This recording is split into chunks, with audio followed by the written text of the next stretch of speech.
All right, welcome to another episode of the Clubs and Corks Golf Podcast. I'm here with my man, British Open champion Ben Curtis. He's won together. I always tell him we've won 4 tournaments together. He's won 4. I've won 0. But I'm really happy. Or maybe we should do it this way. Bonjour, je m'appelle Luke Taylor avec Ben Curtis. Yeah, no, comme ça. So Bob Vokey is with us, a fellow Canadian. So we got 2 Canadians and 1 American, but I'm half American. Are you American also too? I'm American now, yes. Okay, but no, just wait a second.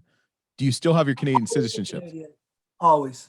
Yeah, there you go. I got my citizenship. I got my American citizenship. As soon as I did that, Wearsy said to me a few years back, I told him I did. He said, "What the hell did you do that for, Voke?"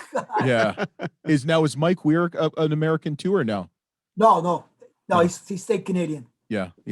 So Bob Vokey, you've probably held them in your hand. Vokey wedges. I sure hope so. I'm sure hope so. I sure hope so. So Bob, thanks for joining us. We really appreciate it. It's an honor to say the least. And obviously Ben's known you for a couple of years, and I think you're the person that did more in the 2000. When did you win 3 or 4? 2003. 2003 British Open than himself, because he said those wedges you made catapulted his career. I'm waiting for you to do that for me. Yeah, I mean, I'm sure Bob will remember what he did. So, hey, Luke, it's funny that story. Yeah. You know, Ben, and I tell it every time I do my seminar. They got me in a spreading the wedge gospel role now, sort of thing. You know, so I go to different clubs all over the world, Mm-hmm. and I always tell that story about how you got to watch what you say to the press out there, because they have a tendency to quote you wrong. And I saw Golf Week come out by Ben Achenbach, and he said right away, he said, the week after British Open, he said, Bob Vokey predicted Ben Curtis would win the British Open. And I said, I didn't know such thing. I said, I was working with a very good young player the week before, and I worked on his wedges, his 54 and his 60. He had trouble. He had trouble getting the ball everywhere. Very, very hard. Fescue and hard pants. So by narrowing it, you're reducing the overall effective bounce. So he's able to get underneath the ball. And I remember I did it on his first was his 54. And can you do it on my 60? So I did it on both of them. And it's ironically, Ben, you say the same thing. Strick did the same thing. Steve Stricker did the same thing. And I don't want you to take this the wrong way, but you know the S grind? That's where the S grind came from. It was the same episode that I did it for Steve Stricker, and I did it for you. I ran a ribbon in the trailing edge, allowed you to slide underneath the ball a little bit easier. So I didn't want to say I call it a B grind, but and people at the time just didn't really know. I said, well, Strick. Anyway, that's the story. So don't hurt your, please. Well, no, but when are you going to make the LT grind? LaDainian Tomlinson? Come on now. Man, you ain't Canadian no more. You don't rip on a kid. You gotta rip on him. So you got an interesting story. So your father, Walter, was a precision tool and die maker. That's right. Yep. Avid golfer. And he used to tinker with golf equipment. Yes. And growing up, you weren't a golf fan. Were you really into anything golf? You see these scars here? They're not my teeth. I CFL, played other sports. CFL. Golf was for women and old men. I always thought it was at a particular time. Me, I was a hockey, baseball, football player. You know? So what were some of the, I guess, looking back now, because done obviously pretty well in golf, even though it's a children or I guess a women's game, according to you still. Are there any things that he made that you've kind of see and be like, yeah, that's kind of interesting? Or did any of the stuff he make work? Yeah, it did to a certain degree. And any club you can tinker with, you can always hit a certain shot, but you may not be able to hit what I always call, you better be able to hit your go-to shot. If you can't hit your go-to shot, the shot you want to hit on the backside Sunday afternoon, then you better, it's no good. You better throw it away almost, but yeah, you can do a lot of things. You could take a heel off, a little trailing edge off, it's very, I don't want to use the word easy to do, but you got to be able to trust me. When I started up many years ago, I definitely did destroy a couple, but it takes a lot of practice to be able to do the right grind. Yeah. Yeah. So, Bob, so you moved from Montreal to Carlsbad. Yep. What drew you to Carlsbad? I got to tell you a little story, Luke. You might like this. This is going on air, but I'll try to make it quick. 1965, I went with this French Canadian girl in Montreal. I worked at the telephone company at that time, Bell of Canada. Yep. So anyway, we when it came that time, she was already going with a girlfriend of ours to California. So I said, no, I'm not going to come down there. So I'll leave you. So a year later, I decided to come to the United States, because I wonder how's it going? Not just because of her. She's not here in the house right now, but I want to tell you the truth. Right now, after 51 years, we didn't see each other, and we reconnected on Facebook. Oh, wow. And she's right now, she's down at the golf course playing golf this morning.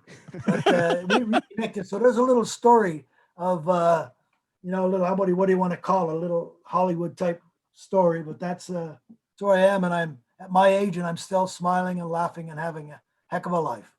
Wow. Well, you look awesome, Bob. I haven't seen you in a couple of years. I think last time I saw you was at Canada for Herb's Herb Page's was that the inauguration. Hall of Fame, right? Yeah, for the Hall of Fame. Yeah, but he's always looked good. He's looked like the same the last 25 years since I've met him. So that's what people say. And they say they're not looking in the mirror like I look in the mirror. Speak for yourself. So you opened a golf shop in 1976. Yeah, I mean, it was in Vista, California, which is right close to where La Costa is. Not too far from there. It's in Carlsbad, so it's in the North San Diego County. It's a pretty hubbub, a lot of golf course around. So I used to do a lot of repair work for a lot of the clubs. And an interesting story, which you'll probably laugh at this one. In 1979, I was in my golf shop and I was doing at that particular refinishing persimmon woods. That was way before the metal wood came to be. So anyway, I'll never forget it. Gary Adams, Eddie Langard, who used to own the golf company way back when, and Mark King, who was a president of TaylorMade for quite a few years. He recently moved on to another job, and he, in fact, he was Eddie Langard's assistant, of course, up in Green Bay, Wisconsin. They walk in the shop, and with Gary Adams, they have this. Gary Adams has this box of. I called them driving range clubs. The very first metal woods that Gary had done. He came into my shop and he said, "Could you grip and regrip these, swing weight them, and put a shaft in?" I said, "Sure, Mr. Adams." But I said, "What are these? Those are driving range clubs. They're never going to ever replace persimmon woods." And that's back in 1980. How was that prediction, Luke? How was that? Oh my goodness. Find a persimmon wood now. Yeah. It's funny. That is hilarious. Yeah. I mean, how is since you started to now, obviously you just gave us a thing. How is technology changing maybe even every 5 years, every 3 years? I mean, is it changing rapidly? Yeah, I think so. And I still think it's changed because a lot of technology goes into it. Because when I did woods, when I give for a second here. Where you going? When I first did wedges, I would balance to find the center of gravity. I'd balance them almost on my fingertip. That's how archaic the way I used to work. That's just the way it was done almost. And that was way before CAD CAM, Pro E, all the different computers that you have right now. Right now, we can design a right in a CAD CAM, and the CAD CAM operator, not me, but somebody smart way above my level, and he could tell me exactly where the sweet spot's going to be, exactly on a club where the weight's going to be. And this is how we came about doing the SM6s, 7s, 8s, and now 9s by being able to find the center of gravity, we're able to move it.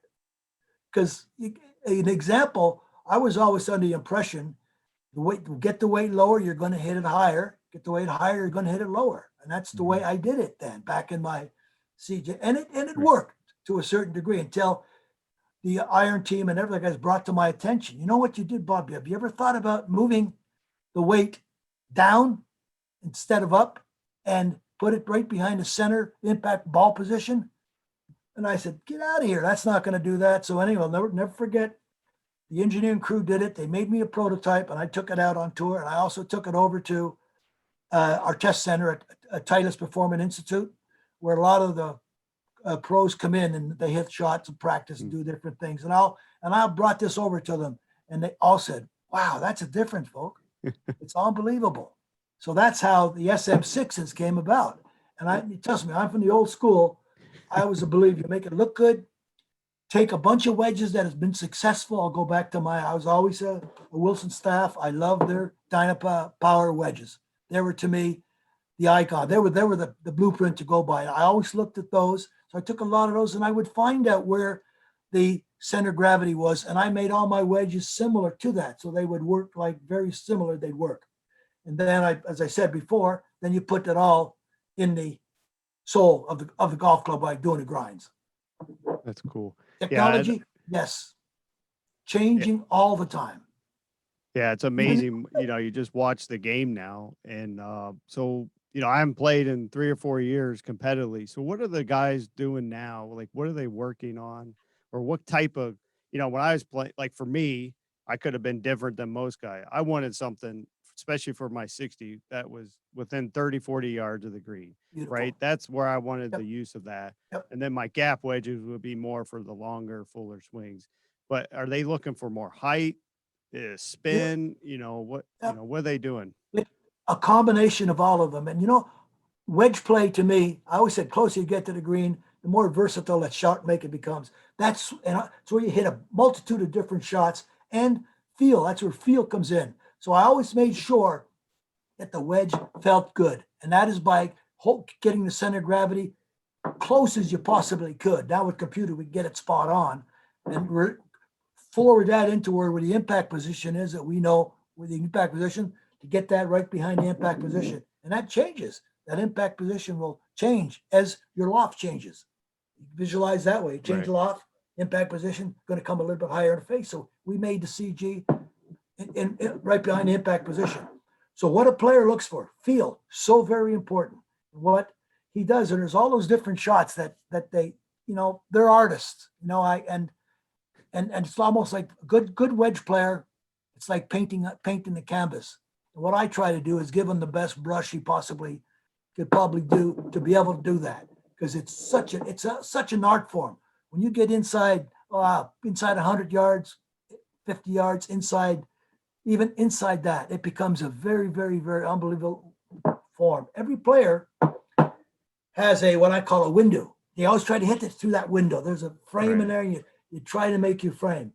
Hit through that frame. That's where you feel it got the control. If they don't hit it through that frame, they look at me right away, and they all say, "Voke, not good. It's not it. It's going too high. It's not what usually too high. Never was too low. Is always too high." Mm-hmm. So that's what they look for continually. And then greenside, they look for a wedge that is more versatile. You can hit a wide variety of shots. So very important. So that part, Ben, hasn't changed. But another thing that is changed. I'm sorry, Luke, if I keep going on, but no, this is great. I'm learning, man. This is when I get on a subject, I can't go. I'm a firm believer, and I always speak both. They all say to me, "What tour players, other players, and they're great. Tour players hit 1,000 balls a day. They can use that 60 degree or even a 58 because their margin of error is so slight. Whereas average weekend golfer, he's trying to put that 60 degree in his hand. He's making all types of different shots. He doesn't practice enough to hit that 60. Almost doesn't practice enough to hit the 58. Sometimes that's when I say, stay at the 54. But what's happened over the years? 56 were coming a little bit more extinct than the 54 was coming in because everybody's cranking them a little stronger. So what I really worked hard on, I tried to put all that together, and I found out a lot of good players now, and through talking to them, and they know me, they call Vokey preaches the sand wedge. The sand wedge should be your most used wedge in your bag. Lob wedge, definitely. because you want to hit the variety of all different shots. Yeah. You get firm conditions. You want to have a little less bounce. Green side, that's where the 60 comes in. You get a little fluffy. You get in the rough. Bunker, that's where you want to use the 56. I remember Adam Scott telling me a couple of years ago at Medina, he said, Vokey says, I spend my 56 more than I do my 60 green side. And it is true because of more loft you get, ball has a tendency to roll and skid up the face, a little higher flight. Now, there's nothing, don't get me wrong.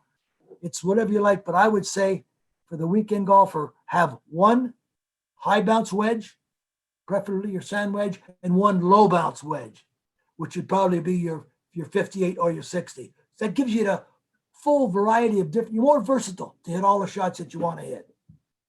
And don't forget that 52, make that 52. You can also use that 52 also many times. Well, that's what you did with me. You know, we moved my 54 to a 53 or a 52 to a 53, just depending on the turf and different grasses that we played on. And just to change with that, just to change with the bounce, right? And to allow for more versatility.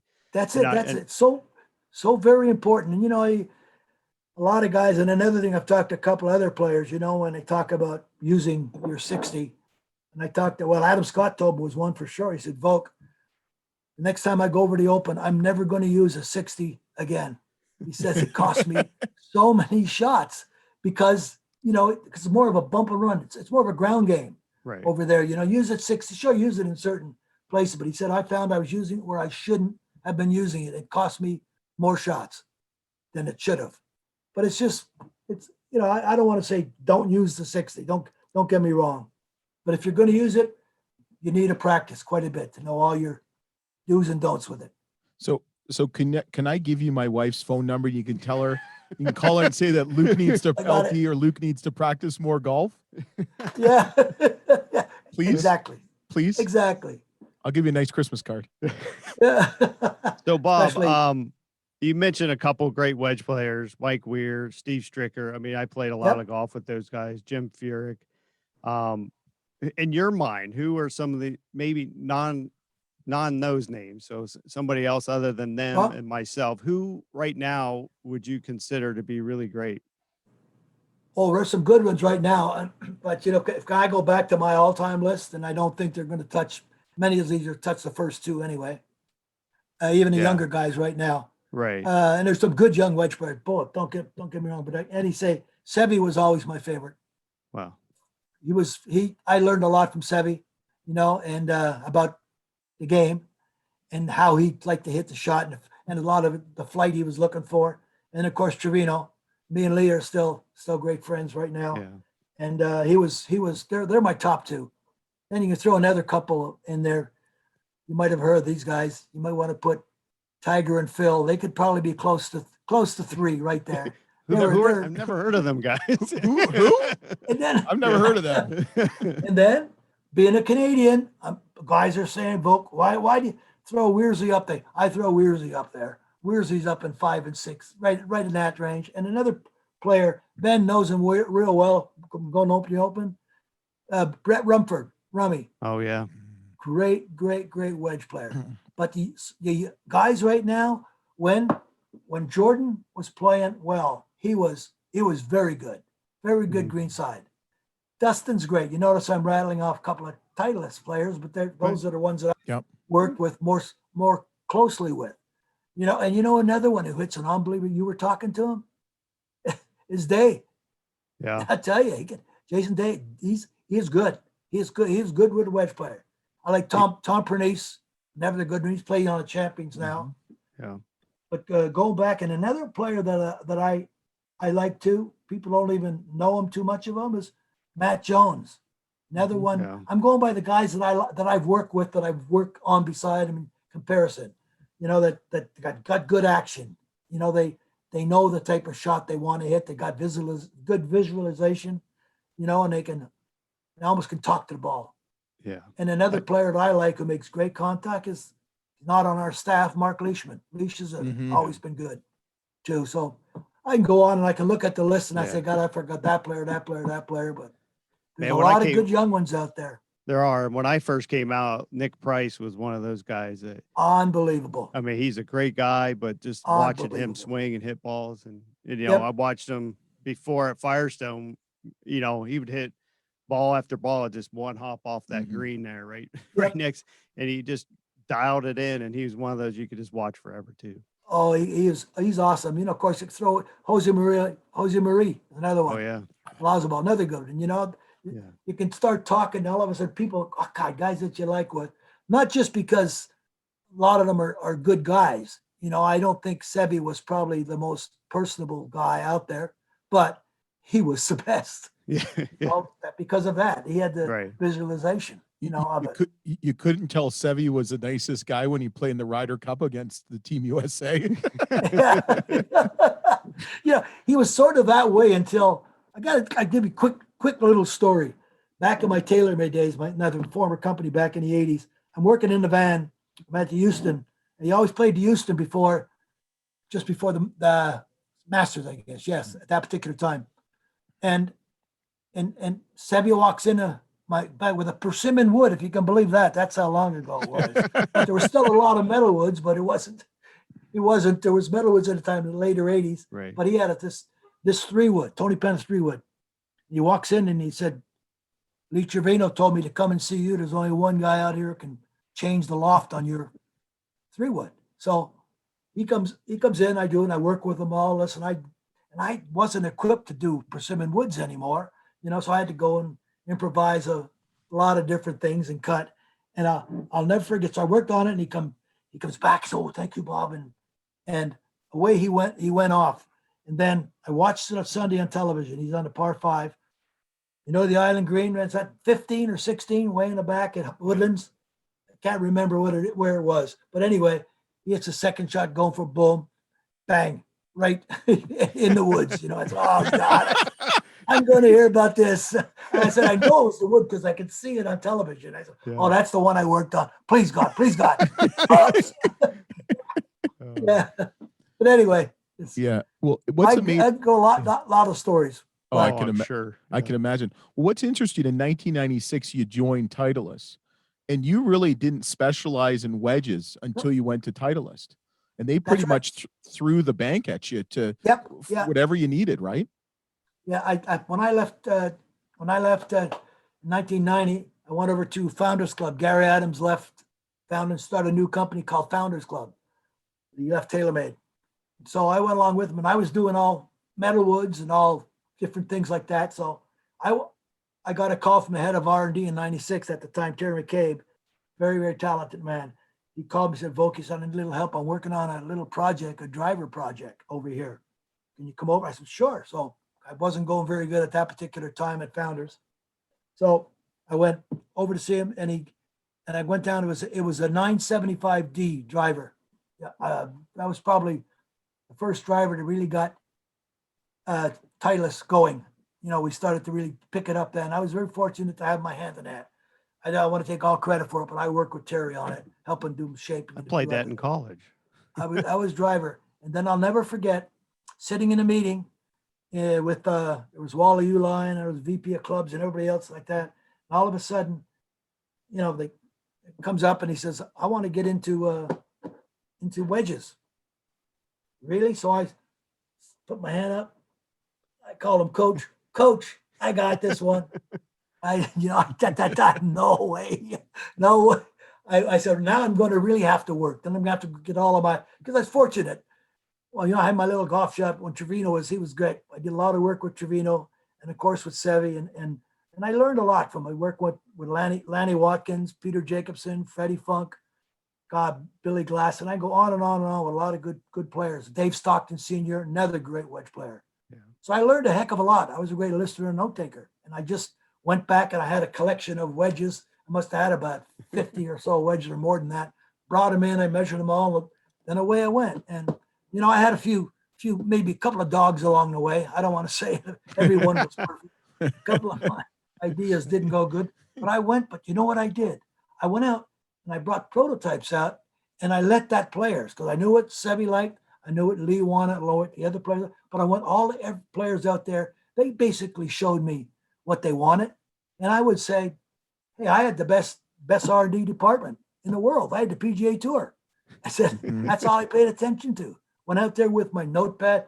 We didn't have iPhones and all that other stuff like that. So I got pictures of me or the Zoom, down notes in an iPad and beside my drawer, and I still kept them. I got a stack about that many deep, my little notepads, and they're all my notes from notes in the past that I just wrote. Then I went back into the plant in Carlsbad, California, and got behind a grinder, and I grind these things up, a little here, a little there, maybe weld on a little bit here. That's basically how I did it. And I was very, very, very, very, very fortunate. And people asked me, did you ever think it would come like this? No, never in my dying days.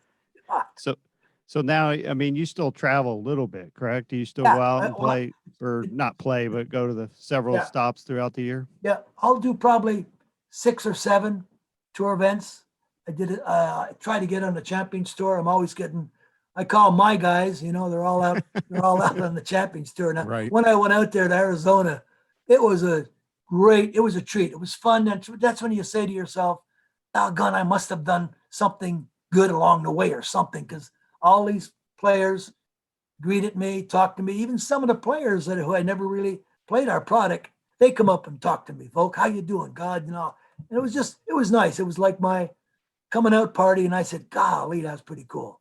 Mm-hmm. You know, no, I'm not saying that the younger guys right now in the PGA Tour don't do that, but they're all good. But the only trouble is they call me Mr. Vokey. Wait a second, guys, I'm the Voke. Please, the Voke. The Voke. The Voke. Yeah. I won't call you Mr. Voke. I'll call you Mr. Voke. Yeah, the Voke. Yeah. Well, it's just a testament to you. You're an awesome dude. You know, I've always enjoyed spending time with you, talking to you. Remember, we had you guys over to the house back when you were I'll never forget that. Great time. When you guys were in town for a Firestone event. But yeah, you're just a great dude. So I'm not surprised that all of them come up to you to talk to you and to see how you're doing and what you're up to. So yeah, you know, Ben, that was more important than call it the success that I have of people saying, Voke's a good dude. Yeah. You know, that's music to my ears. You know, that's to me is more important in life than we all do jobs, we all do work, but you want to be noted as a pretty good guy. You know, and that's I was brought up that way, and even if it was from Verdun, you know,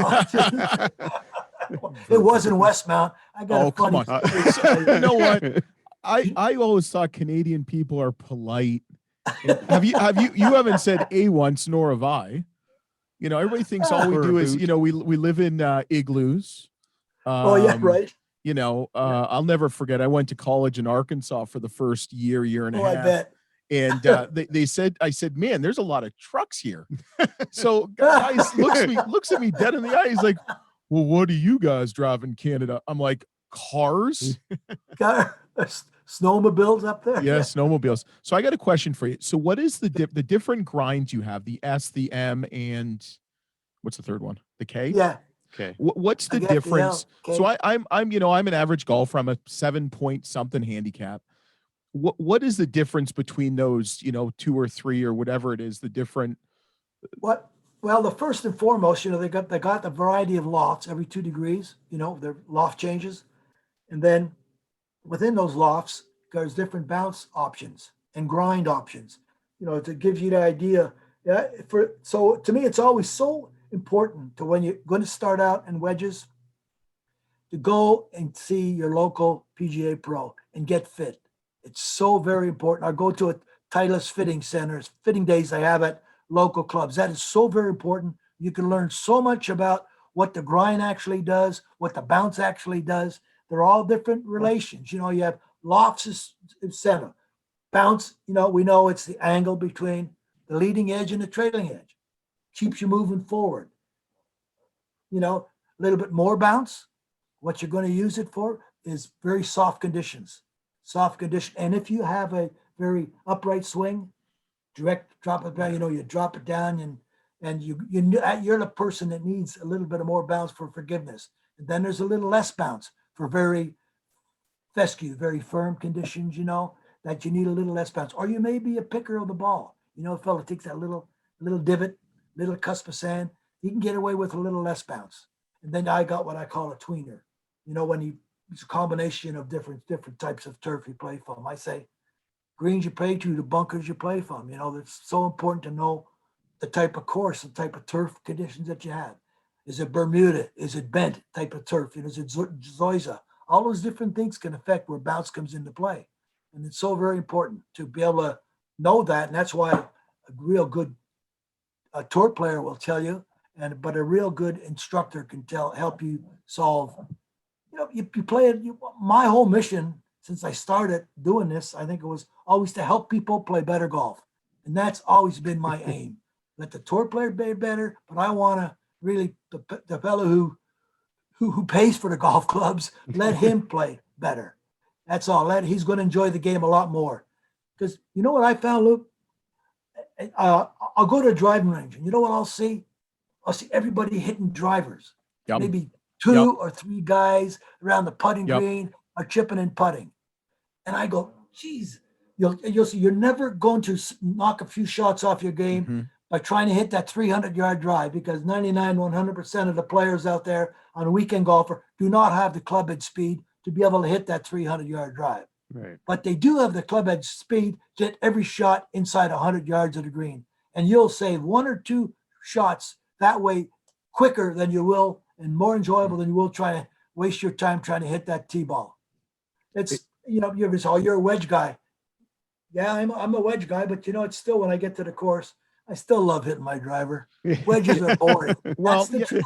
Wedges are boring, but if you want to knock the shot and enjoy the game, practice your short game. But you know, that's funny you said that. My wife and kids and I were down in the Orlando area a couple weeks ago, and I went in.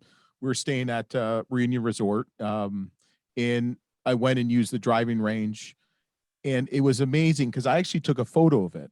I was the only one chipping and putting, and actually Ben gave me this. Ben gave me this. There you go. Yeah, but here's the problem, Bob. Here's you got the problem. yips. Yeah, no, come on now. So Ben gave me this great drill. We have a Patreon site, which we're going to do in a little bit later, a couple questions. So he gave me this drill, a 3-6-9 drill. So 3 feet, you got to hit 3, 6, and 9 feet. It's a phenomenal drill. So I go putt. I'm like 15 for 18. I'm like, this is going to be a good day. So then I go chip and everything's great. But it was funny. I was the only person chipping, hitting some sand shots, just chipping around this practice green they had a thing. And everybody, like you said, was hitting drives. Now, here's the problem. The next day I go and play Streams on Black. Gosh darn it. I want to say something else, but gosh darn it. My chipping and putting sucked. but you can't just do it one time a year. No, I know. Luke. I know. Right. Well, Hey, are we talking exactly, about golf? Bob, Are we talking about golf? Yeah. No, but no, and I think that's the thing. I think I think the average golfer like myself, one doesn't maybe have the time or doesn't create the time. And you know, we've talked a lot about like what I need to do and goals and stuff like that. The only reason I'm doing this podcast is for free golf, free products, and free pro tips right here. But let's be honest. So the thing is, I think the average golfer is 150 yards and in, where you come in, the wedge guy is, you don't work on that. You just, all right, I'm going to hit a couple putts. I'm going to go hit drives. And the thing is, for me, I can hit the ball far. And if I hit a shitty shot somewhere, I can hopefully recover. But I can hit a drive, let's say 300 yards, and it takes me 4 shots to hit 65 yards. There's something wrong with that. Yeah. Yep. It's a stupid game. Yeah. It's a really stupid game. I'll tell you, I've played it now. I don't want to say, I played it for over 70 years, probably when I first touched club. And I'll tell you, it doesn't get any easier. Mm-hmm. No, it's a tough game, not just physically, it's also mentally. It's a tough game. And you're playing on different courses too. Like obviously, all if the time.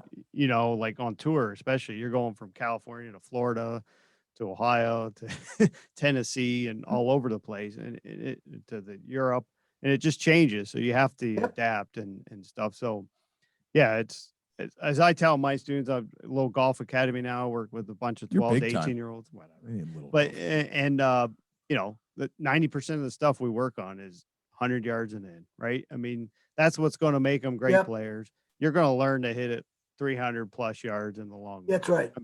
I mean, that just comes with age and strength and that, and building up those mechanics. But one thing you can never do or never stop doing is getting better at the short game. So, Yeah, you can never, and I don't think you can never practice enough.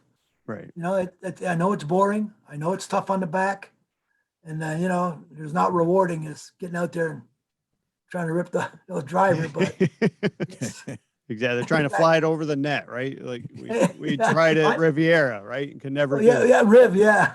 Yeah. I'm lucky if I get to the bottom of the net, Ben. Yeah.